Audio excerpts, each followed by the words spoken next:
Welcome to the Grateful Podcast. Today's guest is Nicholas Hutchison, founder of BookThinkers, a personal development company that helps people turn insights from books into real-world action, offering tools, summaries, and resources to bridge the gap between knowledge and application.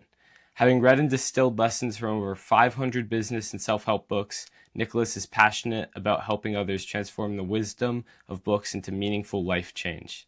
Nicholas, thanks for coming to the show. Yeah, I'm excited to be here, Jack. Can I ask you the first question today? Of course, yeah.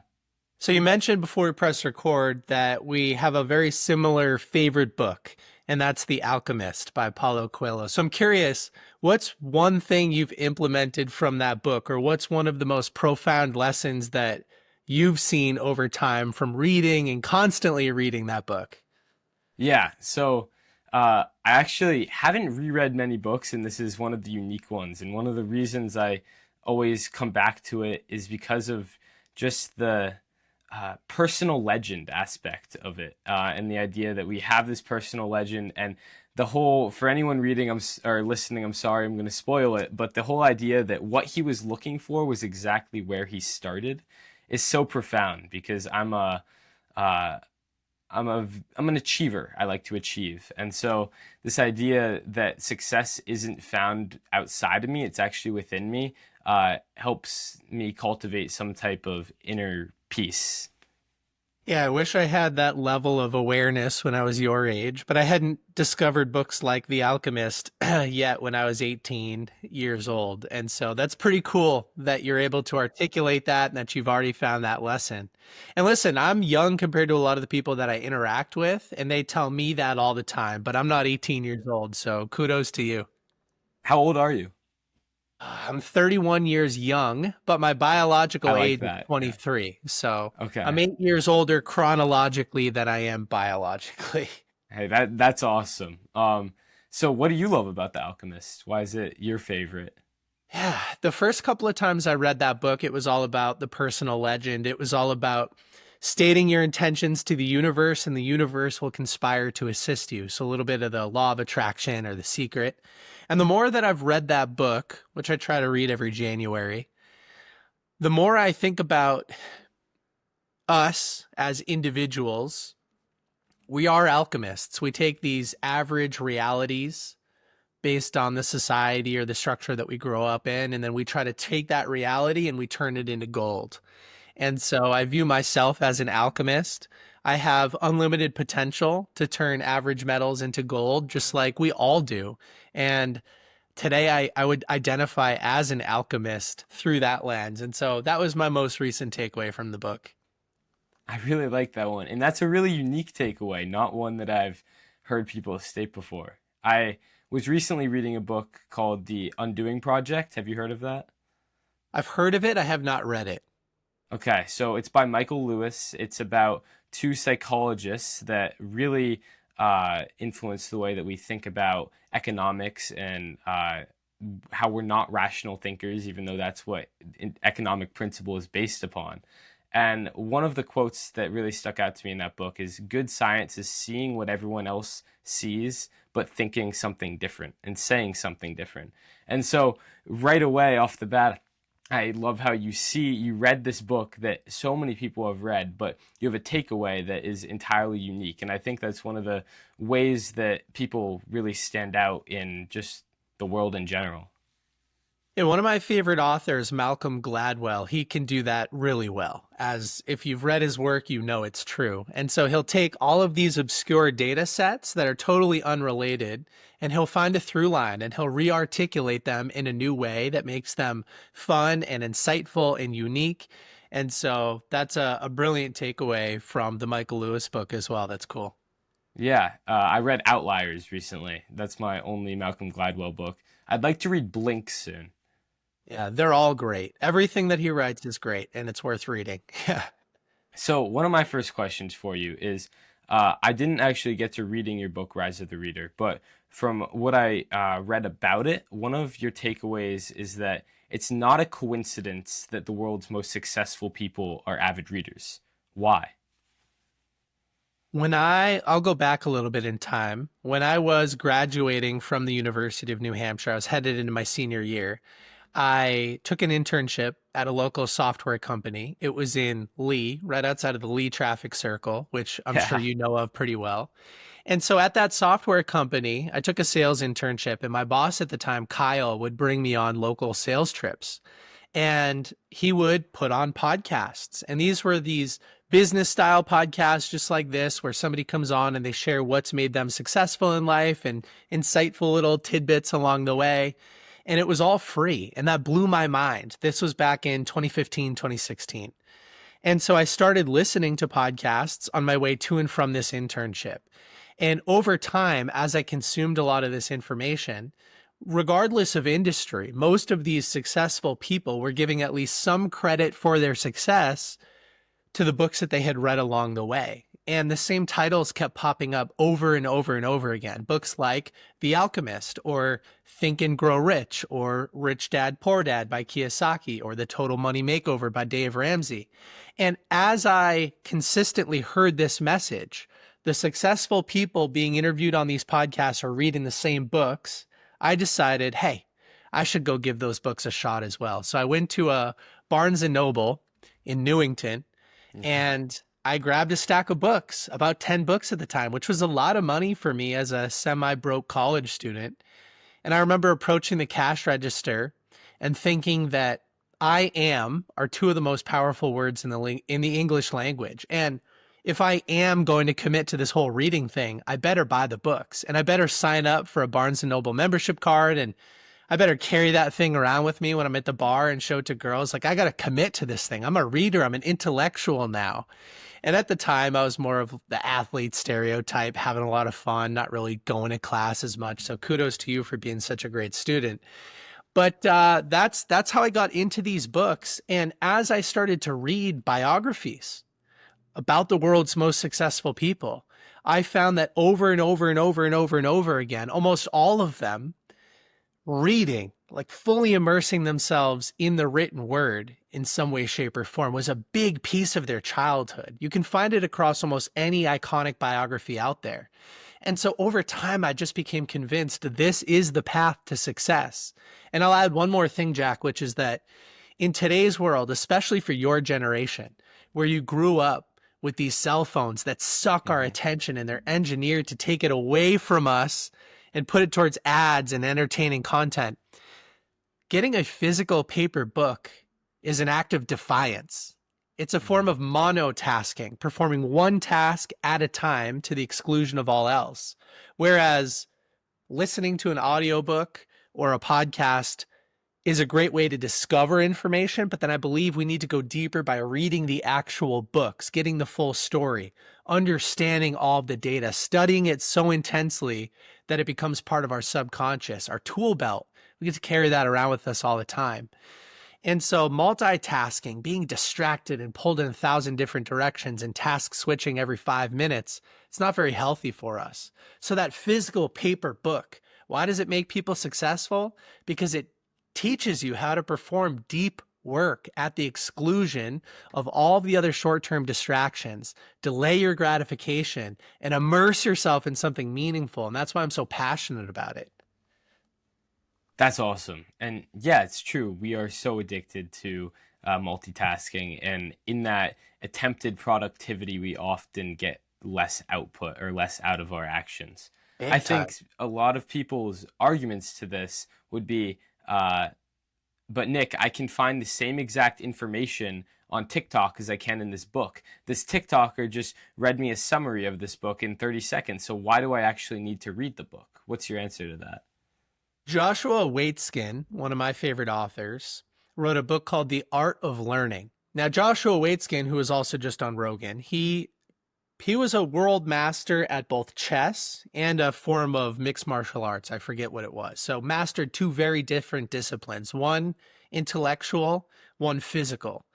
And in the book, The Art of Learning, he talks about the importance of studying a subject, again, so intensely that your subconscious can identify opportunities to act on your behalf. How do you get there? You need to be emotionally connected to the information. You need to understand why an author writes 200 pages instead of 2 sentences, because every little case study and backstory and example and data point helps your brain build this full picture, get really excited about the information that you're about to learn. And then as you learn that information, hopefully you take action on it, which will also cement that learning at a different level, at a deeper level. And so while I think a platform like TikTok or a book summary app is a great place to discover a book that might help you solve a problem or build a skill or live up to your potential in some capacity, it will never be enough to inspire action to become a part of you. And the books behind me, they've become a part of me. You asked how old I am. I'm 31 years young, but oftentimes I'll say if you include the books behind me that condense decades of somebody else's greatest life experience into days of consumption, I'm thousands of years old. And that's a really important point. You don't get decades of experience listening to a short TikTok video summary of a book, but you do get it fully immersing yourself in that material for days at a time and then implementing what you read. Yeah, that's so important. And the idea that we have gained this wisdom from decades, and if you read enough, accumulating to hundreds or even 1,000 years is incredible. How do you choose what you read? Because I know personally, I'm a very busy person, and I am very picky about what I read because I only have so much time. So I go through a whole process. The book has to either be recommended by someone that I truly trust, or has to be I have to read it about it on a site or something along those lines. How do you go about finding books that'll be valuable for your time? My process has changed a lot over time. When I was closer to your age, because when I was your age, I didn't read anything. But when I was closer to your age, I wanted to read 52 books a year because that's what the average CEO does. And then it was, can I hit 100 books in a year? And then it was, how long can I sustain that for? And I did that for a very long time until I realized, upon reflection, as I matured, that reading 100 books and taking action on almost none of them is nothing but a vanity metric. It doesn't mean anything other than I spent more time reading than you spent reading. That's it. And I was choosing books for their length so I could get through them quicker. I Yeah. was failing to take action on the books I was reading just so I could check the box and move on to the next one. And I think that when you're young and blissfully ignorant, that's okay. You're consuming information, and a little bit of it is still seeping into you. You don't need to be as slow and deliberate as I am today. I think it's important to read a broad number of subjects, study them all, have fun with them all, get excited about them all, dream big, aim for the stars. All of that kind of stuff is really important when you're first getting into the personal development space. But over time, it's important to start to shift from quantity to quality. And so now I run through a little personal inventory. What problems am I facing? What skills do I need to acquire to get to the next level? What people am I excited to learn more about? And that helps me get really intentional as I choose the next book to read. And then as I read those books, I'm not trying to fly through them so I could tell everybody about how many books I read this year, but I'm trying to solve that problem or build that skill or learn about that person. And there are other categories in my inventory list, but that's what I'm focused on. I try not to read with momentum or social media inertia or with somebody else's intention for me because they gifted me a book, but I try to read with my own very focused, deliberate intention. And although it's a little bit slower in terms of quantity, my life has moved in an exponential way, right? I'm progressing a lot faster by actually subtracting. And so I've got the shirt on today. We all need to read less and we all need to apply more of what we've already read. I'm a big believer in that. So using that quality over quantity idea with reading, I mean, the idea of reading more just to say you read more is definitely something I've had to battle with before, and something I'm definitely progressing with. But a problem I faced with this is that when reading, maybe I'll forget exactly what I read a year later. And I don't know if this is an inevitable problem or if there are techniques that you can apply to make sure that you remember what you read or that the information sticks longer. Have you discovered anything about this? Sure. When I was early in my journey, I stumbled across an author named Kevin Horsley. Kevin is a grandmaster of memory from South Africa. He wrote a book called Unlimited Memory. And so as he started to interact with my content, I decided to buy the book, read the book, and reach out to him. One of the first stories that really stood out for me is that Kevin, when he was younger, had some learning challenges. He wasn't a great student. He had a very hard time retaining what he read. And so he decided to commit himself to studying the human brain and the different ways that we can retain information. He went on to win what's called the Everest of Memory Championship, where he had to memorize the first 10,000 digits of pi, which, as we know, is a totally random number. And then Wow. he would get quizzed. What's digit number 7,242? And he'd have to know it. So Kevin went from believing he had a broken brain to memorizing 10,000 digits of pi. And so ever since, I want to say this was probably like 2018, I've been meeting with Kevin on a weekly basis. He's become a friend, he's become a mentor, and he's shared dozens of different things that have helped me retain and implement more from the books that I've read. I think that number one, repetition leads to retention. Repetition leads to retention. Repetition, audience, leads to retention. I'll repeat that, right? Not rote memorization, but I like to repeat information in different formats. So the first pass through, when I'm reading a book, I'm always trying to find at least one action that I can implement to solve my problem or build my skill. I'll highlight them quickly, but I don't ever take action my first pass through. My second pass through, I'll rewrite all of my favorite takeaways or those potential action items from the book. That's another form of repetition. I'm writing it. It's physical. It's tangible for me. I also like to then, after I'm done with the physical paper notes, put them into an Evernote document. So that's typing it. It's another form of repetition. As you know, with my social media following, I'm also doing a lot of book reviews and talking about this content with friends, with family, and with our community online and through the form of podcasting. As I teach that content, that's another form of repetition. The final form of repetition that I love to play around with is taking action on what I've read. It's very difficult to forget the actions I took to 4x our revenue after implementing $100 million offers by Hormozy because I took action on the information and it created this really visceral change in my life. And so how do you remember more? You take more action. You repeat the information in different formats. You have fun with it. You teach it to people. And I think that those are all ways that the information goes from the page into our lives. And so Napoleon Hill has this great quote. He says, action is the real measure of intelligence. And recently, Naval Ravikant was on the Chris Williamson podcast and talked about something similar, that we shouldn't measure intelligence based on IQ. It's kind of goofy when you think about it, because you can have a very high IQ. You could go to Harvard, but you could fail to take action on anything you've studied and end up living a pretty miserable life. You could be unhealthy. You could be poor. You could have terrible relationships. You could lack spiritual connection.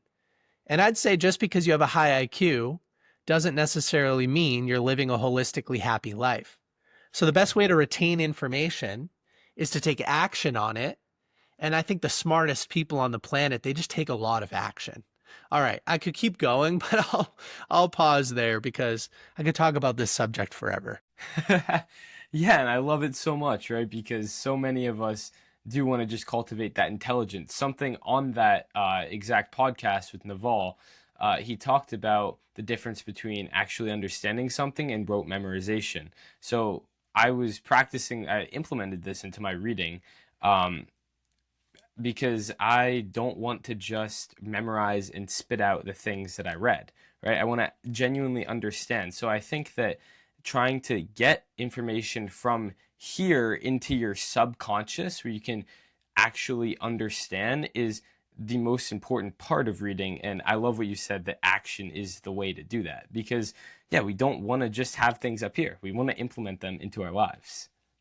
Yeah, and that goes back to your TikTok question, and oftentimes I get asked about book summaries. I'm not a fan of them because like my goal with the book thinkers social media communities is to get people interested in these books, not to replace the books. Because you need to study that information so intensely that it becomes part of your subconscious and you're never going to understand it from a short clip. But you can get excited enough to buy the book that way. Yeah, yeah, that's true. I hope you're enjoying this episode of the Grateful Podcast. I'm interrupting to let you know that it would mean the world to me if you could share this episode with someone that you think would enjoy it, or leave a review down below so I can learn what I can do better and what I'm doing well with this podcast. It's a passion project, and I really want it to turn into something that helps people everywhere.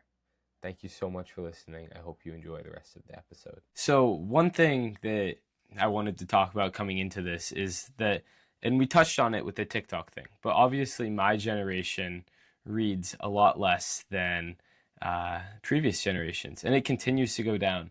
I didn't actually find any reliable statistics for how much of my generation reads, but I mean, there's studies everywhere that just agree that it's less. Um, and a lot of this blame people are putting on the education system. So, because I mean, most of my peers, I'm 18, senior in high school, most kids leave school and they don't read. They'll probably never read again because they don't see a need to read. They don't love it. They think it's boring.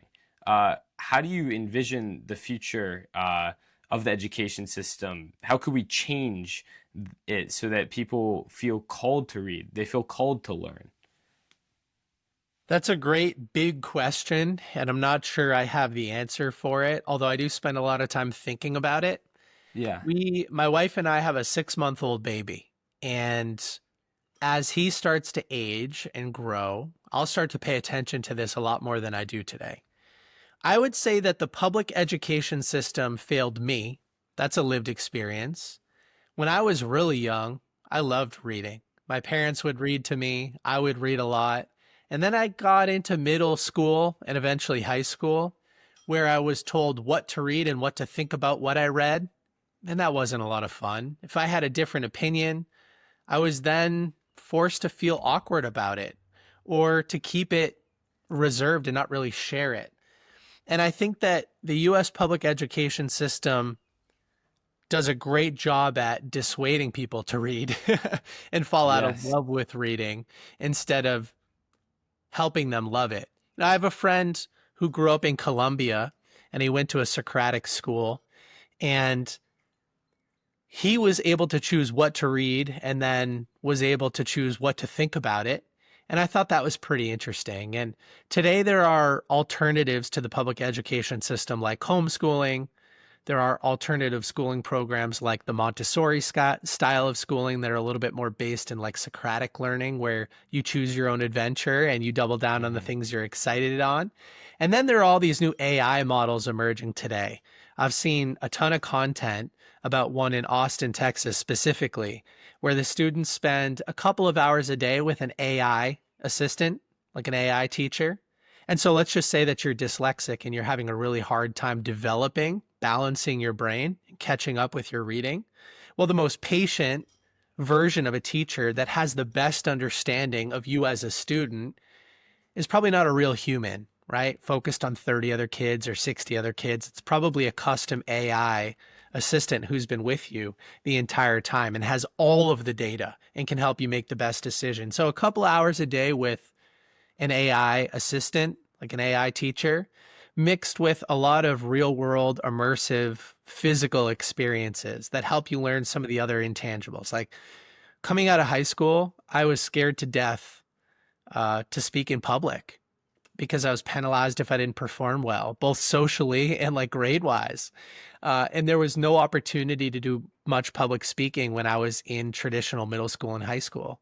And I think the same can be said about other skill sets like leadership and decision making and autonomy and focusing on purpose and team, all of these things. The public education system just doesn't focus on them. And I think a really big organization like that is just tough. It's hard to move. It's very slow. And I know there are some changes happening right now, and God willing, they work out. Yeah. I the penalization of people for not doing something to a very high level, I think, is one of the reasons that so many kids are dissuaded from trying something new and so driven to stay within the comfort of their current habits. Because in the public education system, if you try something new, if you step out of your comfort zone and you do it poorly, you are not rewarded. You are given a bad grade, a failing grade, maybe. Um, and so, yeah, you're trying to find a way to implement a system where kids can try something new with being rewarded for that. Because in the real world, I think you are rewarded for trying something new. Maybe not the first time, but the second or the third time. Uh, you have to just take action, as you said. The greats are the action takers. Yes, they are. And as a business owner, I have a small business. We have 10 people on the team. All of the progress that I've made as an entrepreneur, as a business owner, as a podcaster, as a social media personality, I'm actually running another company now that's not technically public yet, so I can't talk about it. But it's all of that progress comes through failure. And I read an interesting book recently. It talked about when you fail, your brain, from a chemical perspective, has the biggest ability to change. And so it's in that moment where a neural pathway can be diverted or rerouted. It's easiest to make that change after failure. But if you continue to win and you continue to do just okay, like moderately successful, it's very difficult to think about taking new risks or to change your behavior. So yeah, we need to get rid of that. And there are so many great stories about this, of entrepreneurs who sit down at the dinner table and their parents ask them, from a very young age, like, hey, what was your biggest failure today and what did you learn from it? And those are the things that I'm excited to implement with our son and future children as they age. Hmm. Yeah, yeah. Learning from your failure is just, I mean, that's one of those things that in all those business books and everything, you hear it every time, and it's been baked into, been baked into me. I need to learn, I need to fail in order to grow.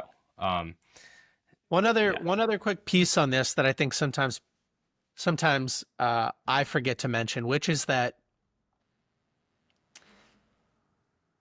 when you expect failure as part of the process, when you understand that it is part of the process and that you need to love it, it doesn't surprise you so much.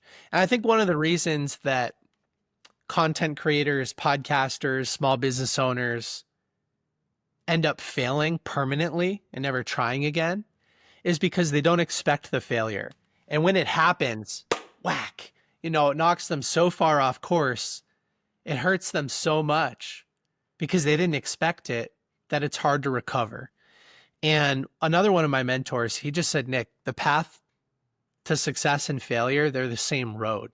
It's just you need to overcome a few more obstacles sometimes, and eventually you'll find the success. And so it's through the failure, it's through the awkward moments that you'll find it, but you need to expect it. You need to understand that it's going to happen, come to grips with that, be okay with it, and maybe even love it so that it doesn't do any permanent damage. And I've just seen it do too much permanent damage for people that think, oh, I watched this TikToker do it, so I'm going to do it too. And then 100 videos later, they're not getting any views and okay, I'm done forever. Yeah. Um, I think that that's one of the perks of reading, right? You get the empathy of getting this lesson baked into you over time, and you talk a lot about nonfiction books. So I wanted to kind of get your perspective on this. My friend recently read a book, and I'm going to read it next. It's about the power of myth in the human condition and just human development. So you think about how we've developed. We've always learned lessons through myth and empathy. We're empathetic creatures. The Bible, the Torah, all of these different spiritual books, they're mythical. The Alchemists as well. This element of myth really helps us cultivate this empathy and learn an unteachable lesson. And Chris Williamson, he talks about the unteachable lessons, the lessons that are so hard to actually tell someone. They have to go through it themselves. But reading is like this shortcut to learning the unteachable lesson. So I wanted to get your perspective on how nonfiction books can do this as well, because I know that's what you read mostly. Is your friend referencing The Power of Myth by Joseph Campbell? Is that the book? I think it is, yeah. Yeah, that's a very good book. I'm a big fan of Joseph Campbell. And just a funny side note, in that book, there's a line that says something like, all the heavens, all the hells, all the demons are within us, or something like that. And it's the same point that you made about The Alchemist, that it's all right here. It's the inner peace that you need to achieve, not the outer success. And I think that Joseph Campbell does a great job at tying together everything you just mentioned, from biblical to Native American to all these different myths come together, and he does a really nice job analyzing them. That book's written in sort of a conversational format. It's a good one. So yeah, nonfiction books do that. As I mentioned, I love reading biographies or autobiographies or memoirs, right? Books about somebody else's life. And when you learn, again, they're condensing decades of their greatest life lessons and failures into days. And so you get to go through these extremely tumultuous and vulnerable moments with them. And then you get to see on the other side of it what happened. And I think that's a beautiful way to learn. You don't have to learn through your own failures. You can learn through the failures of other people.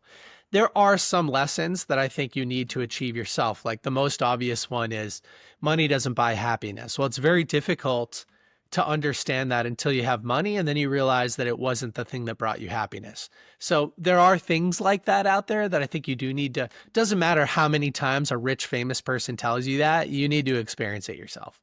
But a lot of very basic lessons in life, they can be achieved by reading somebody else's experience and then applying that solution to your own life. Sometimes I say it like this. There have been about 100 billion people who have lived on this planet. 100 billion. Some of them have found the secrets to life, physically, emotionally, relationship-wise, spiritually, money-wise, and then they've documented those secrets in books, and they've made them available for free or for $20. And so we don't have to live without our health. We don't have to live without money. We don't have to live without great relationships. We don't have to live without a connection to God, because the solutions are available. It's just put down your phone and apply them. And then one quick note is, I do talk a lot about nonfiction, and I do talk a lot about the personal development space, but I also think there are benefits to reading fiction and other genres. So there will be a point in my life where I probably retire all of the nonfiction business and personal development content many, many, many years from now, and just focus on the fun stuff. But for now, it's all business. Yeah. Yeah, that's I see that business books really are what's clicking online. They're what's getting the attention and all of that, because everyone wants to be the next author of a business book, and people constantly want more because it is those unteachable lessons. People want to shortcut themselves to the money can't buy happiness lesson without going through it. So they keep buying books so they don't have to go through the experience, but it's an endless cycle because they haven't gone through the experience yet. Yeah, it's a form of procrastination, for sure. 100%. Yeah. So with all the books you said you've read over 500 personal development and books like that? Yeah, I don't know how many, but like way more than 500 at this point. Okay. Yeah, that's what you said that on a podcast from like a year or two ago. So I was assuming that it's been more than that. So if you had to choose just 3 books out of all of those to remember the information from, and all of the other books, that information was just purged from your mind, what 3 would you choose? I would choose the Bible as book number 1. I think that's the OG personal development book. Number 2, I would say Think and Grow Rich by Napoleon Hill, because that's the OG. That's the second personal development book. Came out in 1937. It sold 200 million copies. And most of the books that I read today, they are teaching concepts from Think and Grow Rich. So it's funny to see where it all stems back from. So I would say the Bible, I would say Think and Grow Rich. And then number three, that's a tough one. I would say the top 5 regrets of the dying by Bronnie Ware. Ooh, what's that one about? She was an end of life palliative care nurse, meaning she would spend the last couple of days, weeks, or maybe months with somebody before they passed away. And she would spend a lot of time talking with these people at the end of life. And she noticed over time, through her profession, that most people at the end of their life, when looking back, they would have very similar regrets. And the number one regret was these people would live lives based on other people's expectations of them instead of doing the thing that motivated them, right? So like living to make sure everybody else in your life is happy, your parents, your society, your family, instead of doing what really fuels you, sitting within your own unique ability or zone of genius. And so I think a lot about death. I think a lot about making sure that I don't waste the time I'm spending on this beautiful planet. In fact, I have a tattoo that says Memento Mori on my chest. Remember your own mortality. And I see it every single day because I don't want to look back at the end of my life and have any regrets. And right now I'm doing a great job of making the most of it. And I think the top 5 regrets of the dying by Bronnie Ware, or maybe On the Shortness of Life by Seneca, those are sort of the two that like really jam that message home for people. Yeah, I need to find it again. But when I went to France for my junior year, I brought with me a calendar from Daily Stoic, and it had all the weeks of my life, and I I have it, could yeah. cross off a week at a time. And it is incredible and eerie almost to see how short a life actually is, and how little time we have to live the life we want to live. And so, yeah, it makes sense that the regrets of people are very similar because we all conform to a very similar thing, and then uh, we regret that conformity, I think. Yeah, we do. Most people do. And so in Think and Grow Rich, or maybe it was Outwitting the Devil by Napoleon Hill, he talks about how 98% of the population, they drift and they fall into society's expectations and they end up regretting not having done more. And it's really only 2% of people. And I would argue that since the cell phone came out, it's probably even less. I would say more like 99.9% of people will end up regretting not having lived up to their potential. And so there's there's something I'm stepping into in real time, which is getting a little bit more serious about that message because, yeah, it's personal development. It's fun. Aim high, go achieve big things, live up to your potential. But it's more serious than that. It's avoiding this stage in your life where every day you wish you did more. And there are so many great deathbed meditations. Hey, imagine you're 80 years old. You've got a week left to live. Your family's around you, but boom, you pop back into your 18-year-old body. Like, what would you do with this time? You wouldn't take for granted the function that your legs have or all of the potential you have in life. Like, you'd go grab life by the horns. And how can you get that energy every day? Well, you could tattoo, hey, you're going to die on your chest, or you could read the Daily Stoic every day, or you could get the My Life in Weeks poster. There's so many great things that you could put in your environment to remind you of that. And I don't regret any of the last 10 years since I got into the personal development space, and I've really taken advantage of life. That's amazing. That's great to hear. When you talk about really taking life by its horns and not regretting what you do in a day, do you mean output, like what you're putting out there, or is part of that your fulfillment and the way you feel at the end of a day? It's fulfillment. There's Philippians 4:7 talks about a peace that passes all understanding. And I think the only way to achieve that peace is to feel fulfilled at the end of the day. And that's different for everybody. For Hmm. me, over the last 10 years, I achieved everything that was on my vision board. I married my wife. I had we had our first kid. We bought a home. We traveled the world. We spent time in 25 different countries together. I built the Amazing. business of my dreams that doesn't bring me any stress outside of the workday and fills my cup every single day. I get to reach a million people every single month promoting the thing that I love, which is personal development. I'm healthier at 31 years old than I was at 21 years old. I got into the sport of triathlons and I'm doing all these Spartan obstacle races. And I'll invite you to the one that we're going to do a Book Thinkers event and a Spartan race together a little bit later Nice. this year in Fenway. And, I'm more connected, I would say, like from a religious standpoint than I was 10 years ago as well.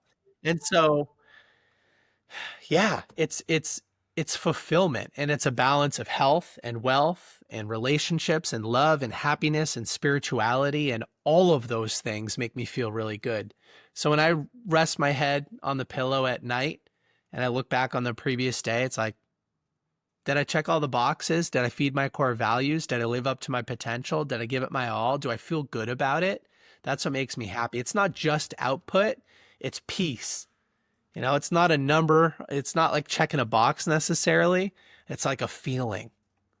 Yeah, it's we're chasing a feeling, and I think that's important to remember because one of my main messages here on the Grateful podcast is optimize for fulfillment, not for external success. And it's that same thing of people regret having lived a life for other people, not for themselves, not for what they wanted to do, not to pursue their own fulfillment. And my whole hypothesis is that the best way to do this is by being ambitious and going after your goals in life and not holding yourself back, going after what you want to go for, but simultaneously being grateful for right now. Your joy cannot be contingent upon the outcome of your goals coming true. You have to enjoy the process, which is easier said than done, but I think that is done through gratitude, and that's kind of what I'm trying to spread with this whole thing. So on that note, what are you grateful for in your life? Yeah, I think your hypothesis is right. I don't even think it needs to be proved. I think you're already just stating a fact. I have two tattoos I'll share as I answer this question. One is I have on my left wrist, I don't know if you could see this, but the numbers 1, 2, and 3. Okay, And so yeah. for a long time, every day I would journal 3 things that I was grateful for. And it had such a profound impact on my life that I got the numbers 1, 2, and 3 tattooed on my wrist so that it would constantly remind me, whether consciously or subconsciously, Hmm. to redirect and focus on what I'm grateful for, what I have, not what I don't have, right? Promote more Hmm. abundance and less scarcity.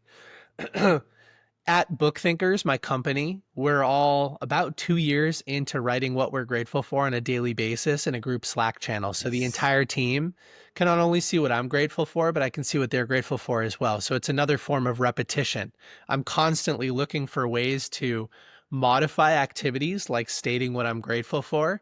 And an example of that is asking what other people are grateful for. There's another tip I share in my book, Rise of the Reader, which is to create a gratitude time capsule. And so at the end of every week on Sunday, I just pull out my phone and I do a little 1 minute into the camera. Hey, today is Sunday, April 27th, and this is what I'm grateful for. And an entire year's worth of content, 52 weeks straight. You can watch that whole year play back in less than an hour. So what am I grateful for today? I'll name 3 things. I'm grateful for you. And I think it's so cool that you're doing this at this age. And so if you've made it this far into the show, go ahead and leave them a positive review. It takes a lot of effort to create a podcast like this. And I think if the audience is looking to express a little gratitude today, go leave a review. That's how these Thank podcasts you. grow, and share it with somebody that needs the message today. The second thing I'm grateful for is my wife. She's on the other side of the office today, listening to me talk to you. And she puts in so much effort to help support me and my business and the lifestyle that I'm living. And number 3, I'm grateful for books. I think the right book at the right time, when you take action on it, can change your life permanently. I'll be really quick, but the second tattoo that I have on my wrist on the other side, it says agradecido, which is gratitude in Spanish, and I got that one tattooed in Panama one time. So, Nice. and I have many other tattoos that focus on gratitude, but it's a really important piece of my life too. So I'm so happy that you're out there exploring this subject. Yeah. And I thank you for that. That was awesome. And I plan on going to school for behavioral neuroscience, and I'd love to study like the biological mechanisms of gratitude and how that works. So it's just the beginning of it. Yeah, good. Well, you've got a long road ahead of you, especially with biology being an information technology now, and like longevity being such a big focus of so much spending. So, I mean, you have hundreds of years to figure this out. Exactly. Yeah. Well, Nicholas, thank you so much for doing this. I think this was a huge episode because much of my audience they're readers. I'm a reader. This entire space is full of readers or wannabe readers, and so learning more about that I think is just so important. Yeah, me too. And again, thank you for taking the time to reach out to me and for inviting me on the podcast and for giving me the space to share what's worked with for me over the last 10 years or so.